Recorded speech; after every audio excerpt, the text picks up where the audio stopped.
जिस घर से कभी उसकी जिंदगी जुड़ी थी, उसी घर के दरवाजे पर आज वह एक अजनबी बनकर खड़ी थी। नाहर ने मुस्कुराते हुए कहा, आज से यह घर तुम्हारा भी है। लेकिन जैसे ही रूही ने घर के अंदर कदम रखा, सभी के चेहरे का रंग बदल गया। दादी के दिल की धड़कन तेज हो गई। उन्हें डर सताने लगा कि कहीं रूही को सब कुछ याद तो नहीं आ गया और उनका राज। रूही घर को हैरानी से देख रही थी। उसे लग रहा था कि इस जगह से उसका कोई गहरा रिश्ता है, लेकिन वह उसे याद नहीं कर पा रही थी। अचानक उसके सिर में तेज दर्द होने लगा और उसे चक्कर आने लगे। नाहर घबरा गया और उसे संभालने लगा।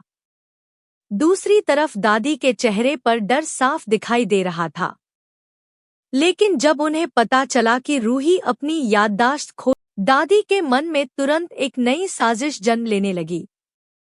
वह सोचने लगी कि अगर रूही को उसकी पुरानी बातें याद आ गईं, तो उनका सारा खेल खत्म हो जाएगा। इसलिए उन्होंने मन ही मन फैसला कर लिया कि रूही की याददाश्त लौटने से पहले ही उसे हमेशा के लिए अपने रास्ते से हटाना होगा। उधर नाहर इस बात से बिल्कुल अनजान था और सिर्फ रूही को उसकी खोई हुई पहचान दिलाने की कोशिश। रूही की नज़र जैसे जैसे घर के कोनों पर पड़ती, उसके दिल में अजीब सी बेचैनी बढ़ने लगती। तभी अचानक एक छोटी बच्ची दौड़ते हुए आई और उसे माँ कहकर गले लगाने लगी।